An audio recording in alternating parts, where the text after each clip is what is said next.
Hello everyone and welcome back to the channel. My name is Katie for those who have for some reason forgotten, and this is Books Russ. And it is that time of the month that I do a monthly wrap-up.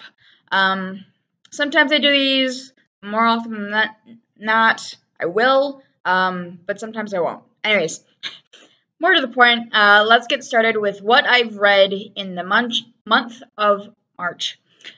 So the first one I read was actually a picture book, and being a children's librarian, I read lots of picture books, and as I've told you guys before, I kind of skip over the picture books in these types of videos, otherwise we would be here for a while. So, the first chapter book that I read was an adult book. It was called Close Quarter by Anne Szabo. It's the first book in a series, but I couldn't find the second one available to me in my library, so I haven't finished that series yet. I don't know if I will. It was a good book, though. It's about this person, this guy who is on a cruise because his wealthy and famous mother had basically just died, and he was being bombarded by a bunch of different people, organizations, news outlets, all of this stuff. So he decided to go on the cruise to kind of escape what he could. And then on the cruise, he literally bumps into another male on the cruise who is the first guy, let me get the names actually. The first guy doesn't know what this other guy he bumped into is on the cruise for until later. Turns out the second guy is Faye.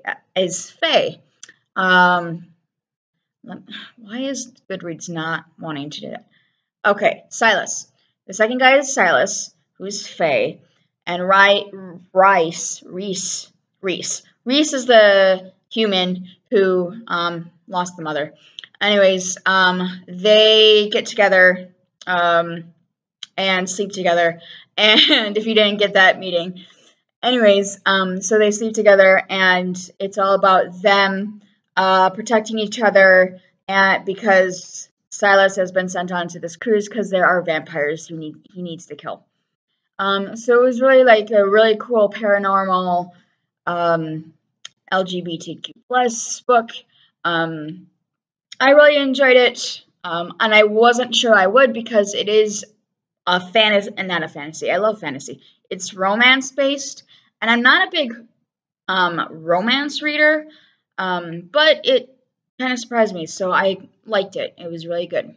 The next one is another LGBTQ plus romance book, and that's Peter Darling.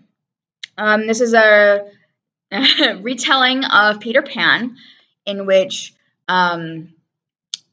Peter Pan is trans and has left Neverland and come back after 10 years, so he's kind of grown up, and turns out he starts falling for Captain Hook. So it's all about, different things and perceptions of who people are and accepting oneself and accepting someone else. It was a really cool story, definitely more, adult, but it was still really good. I really enjoyed it. Both of these books were somewhat shorter, so I could finish it in a shorter amount of time. The next book was a children's nonfiction book. I don't usually read a lot of nonfiction in general, but I do occasionally. So this one is Who Are You? The Kid's Identity Guide to Gender Identity. It doesn't give an author, honestly. But the author is the publisher, which I can't pronounce right now, but you can check on my Goodreads. But the book, is a nonfiction book dealing with gender and gender identity in a way that kids can understand, but it doesn't talk down to them at all. It was really interesting to see how they portrayed gender and self-image and all of that stuff at a kid's level. Because I have read, some other books at like teen level. So it's nice to see some representation in the kids nonfiction as well. Now, the next one that was on my TBR this month, actually, and I finished it, was Children of Blood and Bone, which I have a copy of by Tommy Adeyemi. This was our book club book for this month, and I realized about 100 pages into the 500-page book that it's a good book, but a terrible book club book for my group. Maybe some other group it would have been nice, but for my group, it was way too long and it was too in depth. Again, I loved those. I just wish I had chosen a different book for this month for my book club book. But this is about a girl who wants to discover magic. Or not discover magic, but reintroduce magic back into the world after the king has not only outlawed magic, but also gotten rid of magic. So the end of the book ends with her introducing magic back into the world, and I feel like I'm repeating myself from another video, so make sure to look at that video as well. I think it's the one on strong female characters. But that's that one. And it's really cool because it's African based. It's not set in Africa, but it's like the whole culture is based in Africa, based from African cultures. Same with some of the belief systems. And the language in the book they use for like the magic language. I don't remember which language it is, but it's an actual language from Africa. I feel bad for not knowing this, honestly. But it was really cool to bring that in. The one thing for this one, though, I didn't actually know it was an actual language until after I finished the book. And I'm like, because there's no guide to one, how to say it, two, what the words mean, like some other books that I actually will be talking about later. But overall, very good book. The next book I have is another one that I own that I've been wanting to read for a while, and that is Journey to the Center of the Earth by Jules Verne. Barnes & Noble edition. I like these softcover, like it gives a uniform look to some of the classic books. So if you want to get some of the classic books, definitely, try this out. I did get this while I was working there a few years ago, and you can tell it's kind of old. This is the bottom, and then as you go to the top, you can kind of see it gets a little more yellowed pages a bit. But if you don't know this, or if you haven't seen the movie, it's basically about this man and his uncle who's a little nuts and who try to get to the center of the earth. And they succeed to a point, but they don't get to the actual center of the earth, which the uncle was a little, he was really into it. Anyways, not my type of read, but I wanted to read it, because one, it's a classic, two, I've had it for a while, three, being an English major and Master of Library Science, I probably should have read it a while ago, and I just haven't. So I'm glad I did. Will I read any more by him? At this point, probably not, in all honesty, because not my type of writing at all, and it's a translation from the original. I'm going to say it's a Germanic language it's translated from. Don't know which Germanic language, but it's in that family there.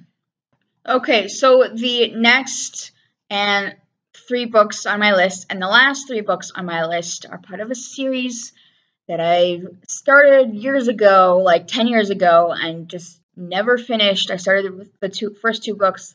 There are 4 books total, and that is the inheritance cycle. So if you don't know that the first book is Aragon. The second one is Eldest, and the third one that I just finished this morning is Brissinger. They're all by Christopher Paolini. There you go.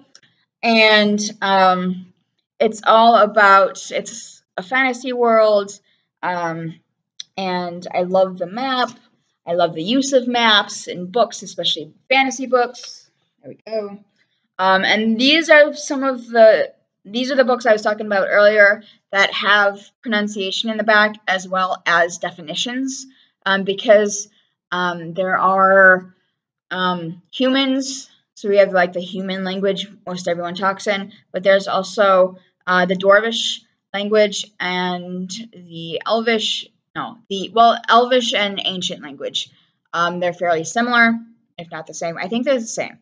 And then there are these creatures called Urgals, and so they have their own language as well. So I really like how Christopher Paolini puts those in the back so you know what they're talking about, as well as, there are some other things in the back, but those are the main things. I really like them. It talks about Aragon and his discover and bringing up of Saphira, who is the last dragon. It's presumed in the first book that she is the last free dragon, because the other dragon in existence right now has been warped for bad by the villain of the story. By the second book, you realize that she is not the only dragon, and they do some learning. So Aragon goes to the elves for teaching and learning more about who he is supposed to be as a dragon rider. They meet another rider and dragon who have been in hiding for about a century, because dragon riders have long life. And by the third book, by the second book, they've started to more openly resist the ruler, who is the bad guy in the story, with the help of the Varden, who is the main group of people who go against the king. And then by the third book, which I just finished this morning, they're basically in an all-out war by this point, with the king and his henchmen, as well as Aragon's half-brother, who also is a dragon rider, that you find out at the end of book 2. But this is a good series so far. I have the 4th one in transit in the library, so I should be getting that one in the next few days, and hopefully I can finish that in the next few days. But yeah, those are all of the books that I read this month. I didn't count how many I have. I have at least, what was that? 1, 2, 3, 4, 5, 6, 7, or 8 books I read this month. So I count that as pretty good. If you have any questions on any of these books, if I didn't explain them well enough, please let me know in the comments below, and I will see you guys later. Bye.